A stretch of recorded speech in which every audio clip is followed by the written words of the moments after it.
Prior to beginning the activity, please be sure to review the faculty information and disclosure statements, as well as the learning objectives. After listening to the activity, complete the post-test by clicking the Earn Credit link in the episode description. Downloadable slides and resources are also available. The following presentation is copyrighted by Medscape. No use, broadcast, or recording of this presentation or any part thereof is permitted without the written authorization of Medscape. The following presentation is part of a certified educational activity provided by Medscape Education and supported by an independent educational grant from AstraZeneca. This program is presented by Medscape Education Global. Hello, I'm Dr. Toby Eyre. I'm a consultant haematologist at Oxford University Hospital's NHS Foundation Trust. Welcome to this program entitled Fine-Tuning CLL Management, Optimising BTK Inhibitor Use in Clinical Practice. Well, joining me today are Dr. Tal Munir, who's a consultant haematologist at Leeds Teaching Hospital in Leeds in the UK, and Renata Valeska, who's a consultant haematologist at University Hospitals Dorset in the UK. So welcome both. Thank you for joining me. So today in this activity, we're going to briefly review BTK inhibitor treatment for CLL patients and describe some of the latest data from key clinical trials. And then we're going to discuss some patient examples and decide together what the optimum treatment would be for these patients and how the clinical trial data supports this. So we're going to talk about a brief overview now of BTK inhibitors in CLL. So Tal, could you maybe talk to me about the BTK inhibitors that are approved globally and which of these are available for use in the UK? Thanks, Toby. So the BTK inhibitors that are available in UK are primarily the covalent BTK inhibitors, and most commonly the one we're using is ibrutinib, either as monotherapy in patients with TP53 deleted CLL in the frontline setting, or it can be used in combination with venetoclax in a fixed duration approach in the frontline setting. In terms of the other BTK inhibitor in the frontline setting, we've got the use of acalabrutinib and zanubrutinib, which are available for both frontline and relapsed refractory patients. We now are getting exposure to the non-covalent BTK inhibitors, pirtobrutinib, which is available on compassionate access program at the moment, but in US it's now approved for patients who had 2 prior lines of therapy, including a previous covalent BTK inhibitor, as well as a BCL2 inhibitor. Great, thank you very much. That's really clear. So lots of treatment options available now. So what would you say the key differences are with these BTK inhibitors? We've got seemingly lots of choice. How do you choose between them? What are the differences? So I would class the differences based on selectivity of the kinome profile of individual BTK inhibitor.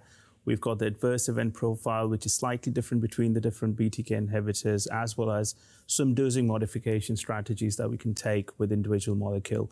For example, with the selectivity question, what we find is that ibrutinib blocks the kinome quite well, but actually does block multiple of the kinases, which essentially leads to some of the toxicity that we see with ibrutinib. In terms of the selectivity, the acalabrutinib has got the least selective kinome profile, as well as zanubrutinib, which is kind of intermediate between ibrutinib and acalabrutinib. The other thing to say is that both ibrutinib and acalabrutinib has a metabolite which does inhibit some of the kinomes as well. So I think that needs to be taken into account as well. But that's all about biology. How does that impact in the adverse event profile? What we find is in multiple trials where we've seen that the cardiac toxicity comes to fore with all the BTK inhibitors. But what we're seeing is higher rates of atrial fibrillation and hypertension with ibrutinib. With acalabrutinib, we are seeing that, but at much lower frequency, and hypertension doesn't appear to be that much of a problem. With zanubrutinib, low rates of atrial fibrillation, but same rates of hypertension as what we're seeing with ibrutinib. So really, we are seeing toxicity profile, which is dictating our choices for therapy in both frontline and relapsed refractory CLL. Very interesting. And any difference in the dosing of the agents? Do they use the same? Are they once daily, twice daily? How do they differ? So again, there is difference. So Brutonib, we are used to once daily dosing, 420 milligrams a day, but there is flexibility. You can move between 420, 280, and 140. With acalabrutinib, it's twice daily dosing because the PK data suggests that actually that was the right strategy. And with zanubrutinib, you have option of once daily dosing, but you can also use BD dosing as well, and both appear to be working quite well. There are some CYP3A4 interactions that needs to be cleared with all of these molecules. So I would just say that you have to look at the consult your pharmacology colleagues before starting any CYP3A4 inhibitors, and especially the strong ones, whereas the mild and moderate ones can be taken with these drugs with some dose modification for individual molecule. Great, thank you very much, Tal. That's very clear. So lots of options that we've got in our clinic and some key considerations to think about. So we're now going to talk about the latest key clinical data, looking at BTK inhibitors in CLL. So Renata, would you be able to give us a quick overview of the latest data from the key clinical trials that we've seen in CLL studying BTK inhibitors? So obviously, we've seen a lot of updates in ASH. Mainly for BTK inhibitors, we've seen update for Elevate-TN, which was 6 years update. Alpine for extended follow-up, also presented at ASH last year in 2023. And fixed duration ibrutinib together with venetoclax, FLAIR and GLOW. So I'll briefly go through that. So Elevate-TN, we've seen Jeff Sharma presenting 6-year follow-up. So that was phase 3 trial, which led to registration of acalabrutinib, and it were 3 arms as shown on this slide, and this was mainly for elderly patients or patients who are unfit. And progression-free survival was very impressive, with acalabrutinib obinutuzumab actually gaining 16% of progression-free survival over acalabrutinib alone. Although we don't have access to obinutuzumab, but although it's licensed, it's not reimbursed in UK, but obviously there is as you can see, there is a very significant activity of acalabrutinib alone. Now, looking at the TP53, in this population, actually, the addition of obinutuzumab has not improved progression-free survival for those patients. But what is important that acalabrutinib and acalabrutinib obinutuzumab is obviously very active in these patients, and we've seen 6-year progression-free survival of 56%, which is obviously in this very difficult group of patients, very impressive progression-free survival. With adverse events, so I mean we've got here adverse events for acalabrutinib and acala alone, and as you can see there is obviously grade 3 6.7% for bleeding. There is a very good hypertension profile, and also the infections obviously increased with acalabrutinib. Moving on to another second generation BTK, which is zanubrutinib. So Alpine is a study which compared zanubrutinib and ibrutinib. So this is the second study where we've got head-to-head against ibrutinib.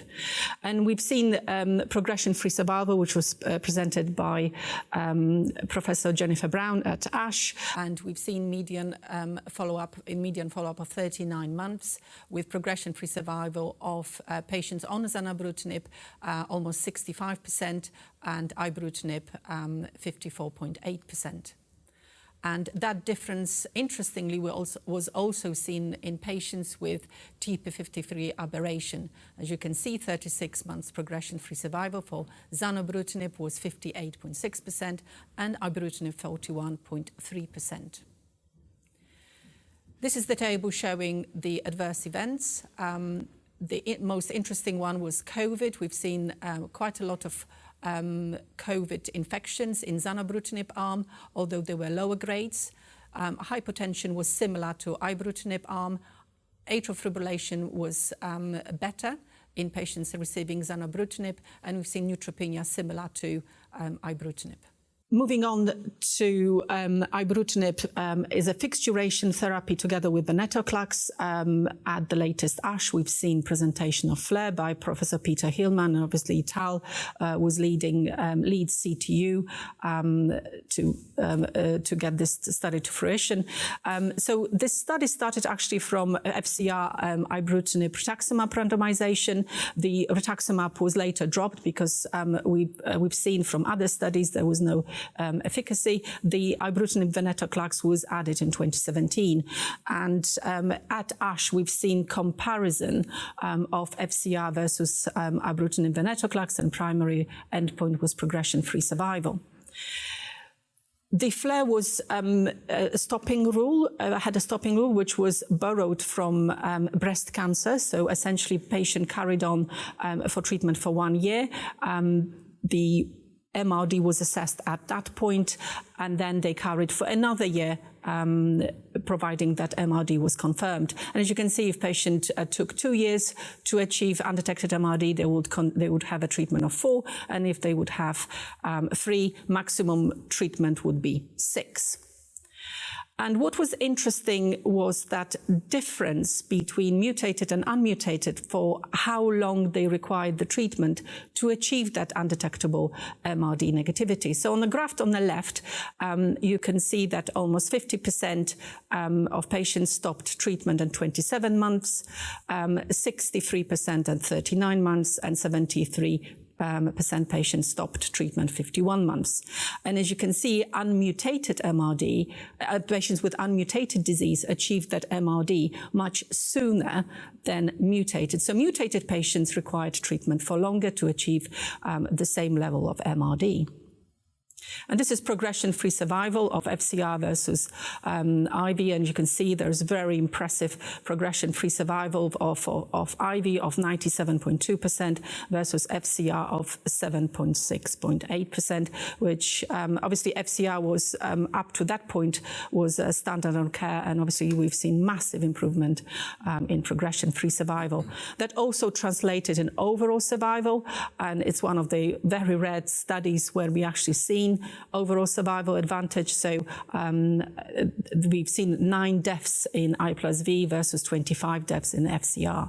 So this is a breakdown of progression-free survival and overall survival versus unmutated and mutated patients. And as you can see, the progression-free survival in unmutated patients is far superior versus FCR. And obviously, overall survival is significant there as well.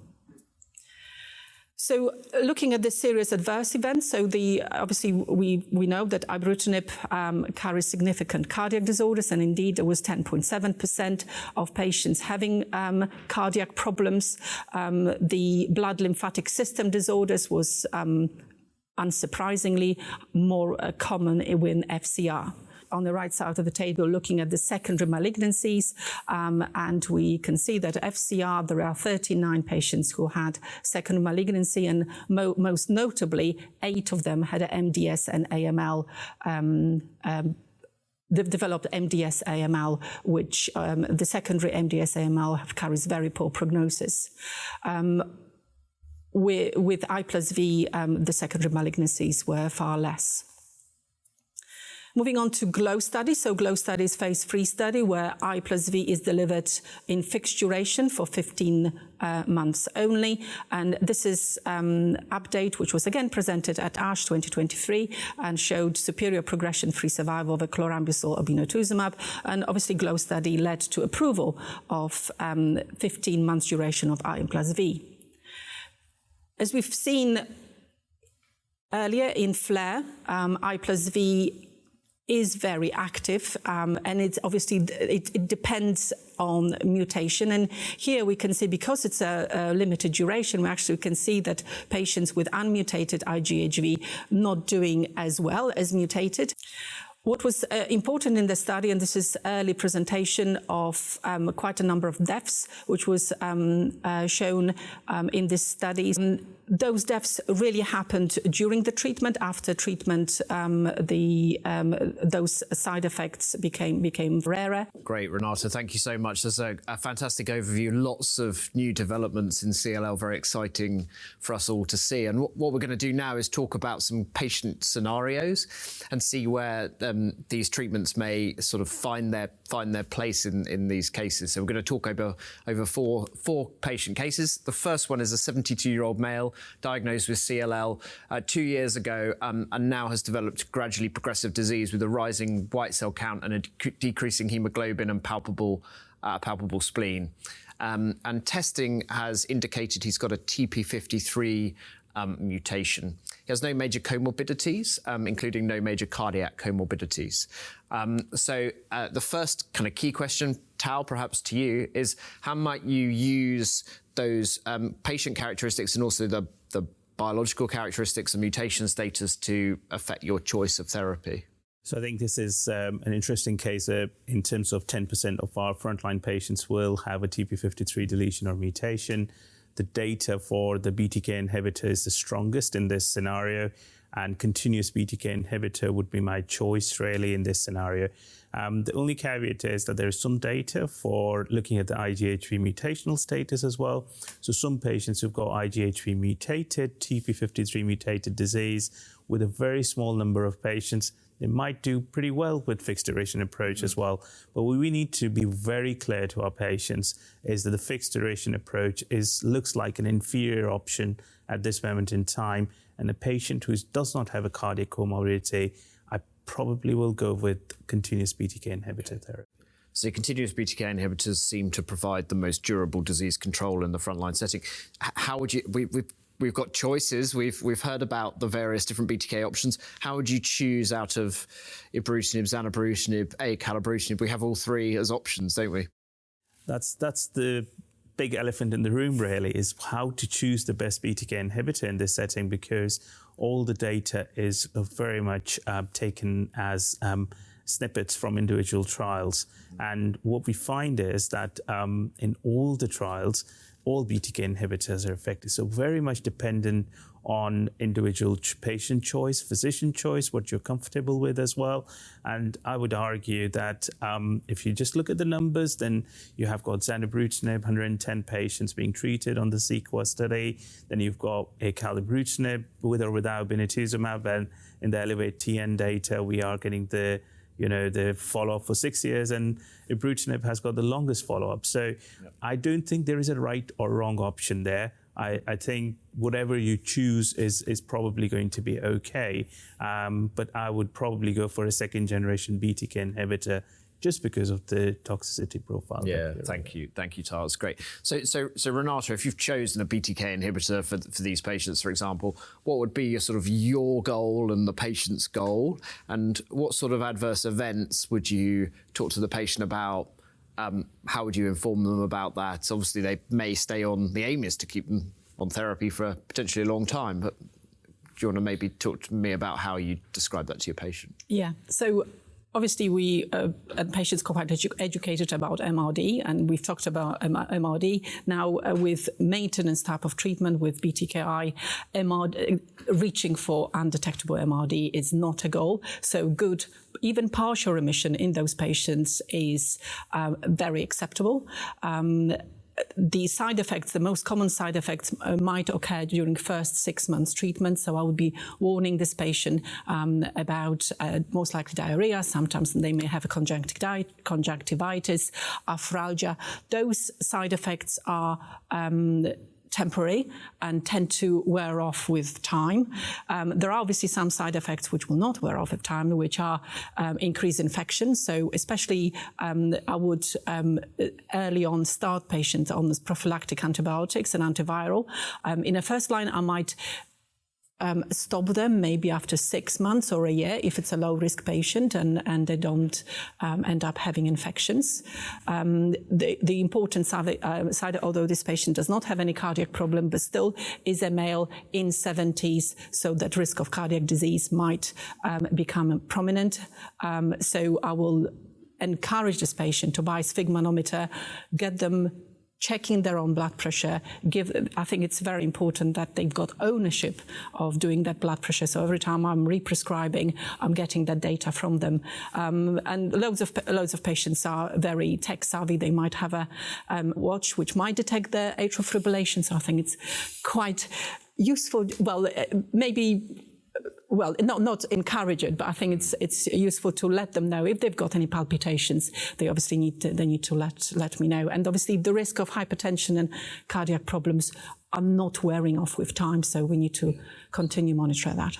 Yeah, so there's lots to discuss with your patient early on and lots to inform them about. Education's clearly really key there. So absolutely. Well, thank you for that. That's very, very clear. So what we'll do is move on to case 2. So case 2 is a 69-year-old male diagnosed with CLL 3 years ago and has been observed over that time, but has recently been shown to have progressive disease, again with a rising white cell count, declining hemoglobin and a palpable spleen.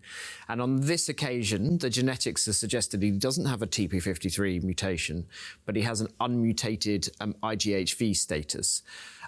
He has no cardiac comorbidities, but does have type 2 diabetes, and this has affected his renal function. His creatinine's running about 170. So a slightly different case. So Renata, to you this time, how might you use the clinical features and also the biological features for somebody like this to influence your treatment decisions? So as an unmutated, we've seen the data with BTKI that the patients with unmutated, the progression-free survival are very similar to those with mutated. So on the basis of IGHV mutation, I would be thinking maybe BTKI maintenance. Now, the fixed duration might have a role, but of course, as you mentioned, this patient has got other problems. So the raised creatinine obviously would make me slightly maybe worry or be more careful about doing fixed duration for this patient with venetoclax combination, although I think it's obviously very important to assess proper creatinine clearance and see how the 170 translates into creatinine clearance. On the basis of the data and progression-free survival I've seen, I think I would be leaning towards BTKI maintenance. And I think I would probably put it to the patient, sort of discuss both options, give him both information sheets, spell it out in my letter, which I would copy to GP and the patient, so they can take all the information, have a discussion at home with friends and family, and see which way they're leaning towards. But I don't think there is a wrong and right answer here. Yeah, thank you. So you're alluding to shared decision-making being very key in these kind of patients, and we're very used to this now in our clinics, talking about fixed duration or continuous therapy. Okay, so let's just, theoretically, if we imagine this patient has a second-generation BTK inhibitor, Tal, maybe if I can come to you. This question is a common one now. We've got zanubrutinib and acalabrutinib, both delivered as monotherapy, both available to us for a patient like this. How do you choose between the two? Are there any nuances around, for example, a case like this that might sway you one way or another, or are both sort of equivalently reasonable options? What are your thoughts? So I think probably both are equivalent options. I think there's no data, head-to-head data between acalabrutinib and zanubrutinib, especially in the frontline setting. We can take some snippets out of the trials, and if you look at the SEQUA study, you basically had a comparison with the less fit patients, like the patients who can tolerate bendamustine rituximab, whereas the acalabrutinib trial primarily was for unfit patients, patients who were above the age of 65 or had a very high SIR score or their creatinine clearance was poor. So I think we're just talking about nitty-gritty of things here, really, to be honest. Most BTK inhibitors, second-generation BTK inhibitors, will be an entirely reasonable option for this patient, considering that the 4-year data from SEQUA and 6-year data from ELEVATE-TN all are showing durable responses in these group of patients, whether they have got mutated or unmutated IGHV status. Thank you. And are there any sort of differences in toxicity that you might sort of talk about between the two? There are any sort of differentiating factors between acalabrutinib and zanubrutinib? Yeah, so I think the most important one, which I talk to my patients about, is the cumulative hypertension risk with zanubrutinib. And the atrial fibrillation risk is pretty much the same as if comparing the cross-trial comparison is difficult to do, but the AF rates appear to be similar. What I do talk to them about is the headaches which come with acalabrutinib, and with zanubrutinib you can get a bit of skin toxicity and some bit more arthralgia than what you're getting with acalabrutinib. So there's subtle difference in the side effect profile of both molecules, but needless to say, most of those side effects are reasonably well tolerated and patients are able to continue therapy.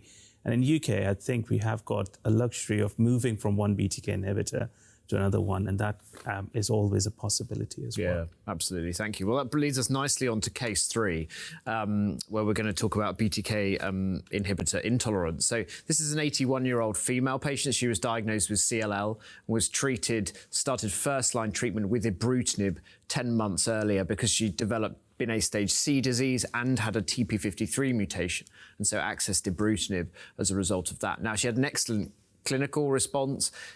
She had a normalization of her full blood count and her CLL-related symptoms all improved.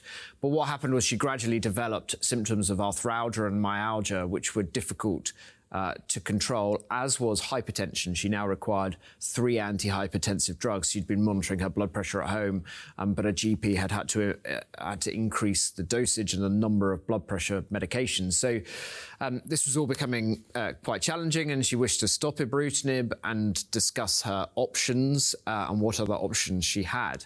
So Renata, perhaps I could come to you. So as this patient appears intolerant to ibrutinib, what would be your next steps? What might you discuss with her in clinic? Would you talk about other BTK inhibitors or other venetoclax-based options?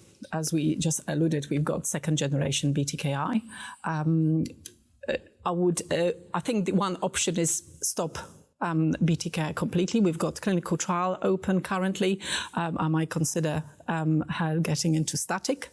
If she, for some reason, she can't go into static, I think a holiday of BTKI is absolutely warranted, but obviously I would watch her very carefully. And if she starts relapsing, then I would go for one of the second generation BTKI. Because of the hypertension, I would definitely maybe do another echo and send her for cardio-oncology consult just to see whether we could optimize the blood pressure. The chances are that blood pressure might be easier to control once we stop ibrutinib. But if she's still on any hypotensive still and require further treatment after the ibrutinib holiday, probably in this case, think about acalabrutinib, and obviously watch her very carefully when she's off and start acalabrutinib as soon as she starts relapsing. Now, I think venetoclax probably I would not jump to another group of drugs. I think I would, obviously she's got excellent response to BTKI, and I would leave another group of medication for when she's actually progresses on BTKI. Yeah, thank you. And of course, venetoclax in that setting would either be monotherapy or in combination with rituximab as fixed duration, wouldn't it? Yeah, it's interesting. She's been on ibrutinib for a relatively short period of time, only 10 months. So stopping the ibrutinib might give you good information about the hypertension and whether it normalizes, but also there's a kind of challenge there in terms of how quickly she may progress. Do you think your sort of alternative therapy that you choose next, will that influence sort of what you do later on? How might you sequence therapy sort of moving forward? And what can you tell a patient like this about sort of their future options? So I think this is a difficult scenario for the patient, but at the same time, you have to look at the context of TP53 aberration that patient has got. Although they have achieved a good response, within a year, they need to switch to another therapy. But I think the most important thing, in my view, would be controlling the side effect profile, because clearly she's struggling with the side effects now. So if we move on to a next BTKI inhibitor, what I can tell the patient is that probably you're going to still sustain the efficacy while I'm trying to manage your side effects. And I've had patients which have experienced a totally different side effect on a different BTK inhibitor, but needless to say, the durability of the response depends on the continuation of the BTKI inhibitor therapy. And if we are going to move to venetoclax rituximab or venetoclax monotherapy in this scenario, For TP53 deleted CLL, we are giving an estimated PFS of around 3 years with the doublet, and with the single agent, it's around 2 years. So actually, when we move to venetoclax-based therapy, the data suggests that we're not going to get such a durable response. And my focus would actually be on getting them onto the right BTK inhibitor, get the maximum out of that, and then moving on to the next class of drugs. Yeah, great. Thank you very much. Yeah, a challenging case, but one we do see in our clinics. Okay, and to finish off, we're going to talk about our fourth case, which is a little bit different. So this is a younger patient, 57-year-old with unmutated CLL, treated for Binay stage C disease 4 years earlier with FCR, so with immunochemotherapy, and had a good partial response then, but he's now relapsing, so he's still fairly young. And requiring further treatment. He develops a declining hemoglobin, rising white cell count, but he's also had a CT scan, which has shown a bulky abdominal mass of 9 centimeters diameter. So, Tal, this is a patient who's obviously progressed after their first line of FCR relatively early with what looks like quite an aggressive presentation. What would be your sort of next steps in managing this patient? So I think as this is a young patient, 57-year-old with bulky disease, I really want to concentrate on making sure that I get the genomics right. I probably look at the disease in a lot more detail. So really, I would be focusing on getting a PET CT for this chap and trying to focus on if there is any targeted biopsy that I need to do in this patient. I would say 9 out of 10 times, it probably is just all CLL, and probably this is a kind of a feature we see with ATM deleted or TP53 deleted CLL. So I think that it becomes quite important to look at the genomics at that point, and the initial steps really is to stage the disease again, try to make sure we got it right, make sure this is not Richter's, and even if it is aggressive CLL, we can offer different options to this patient, but that probably the risk management becomes quite important in this case. Yeah, absolutely. So think about transformation, I guess, is key here, and make sure you get a full genetic workup. So Renata, we've got a number of second line options. We haven't talked much about second line here, but BCL2 and BTK treatment options. What would your thoughts be here? What might you talk to the patient about? So, I mean, obviously, again, another unmutated patient. So one thinks about BTKI maintenance type of therapy, but obviously we've got fixed duration, venetoclax or rituximab. So this patient could essentially go one or the other. I think that what is important, again, to discuss with this patient to see which type maintenance or fixed duration fits better in his lifestyle, because I think, this is very important for compliance. Because he obviously having FCR unmutated, that's slightly worries me that obviously even with VR, we know from the latest update that essentially all patients eventually relapse. VR is not going to hold him for that long. And he's quite young. So I think, although it is quite early on, I probably would start tissue typing and maybe start lining him up for an allogeneic stem cell transplant. Now, that does not mean I will go through it, but just to see whether it's an option in future. Yes, I suspect you're alluding to the fact this gentleman's probably going to work his way through BTK inhibitors and venetoclax-based therapy, and sort of timing a treatment like that is an important consideration. Tal, what are your thoughts on timing allogeneic transplant in younger, high-risk patients when we have a lot of new agents also in development in clinical trials and so forth? Do you have a specific strategy for a patient like this, or do you sort of tend to sort of manage it sort of step by step in terms of lines of therapies?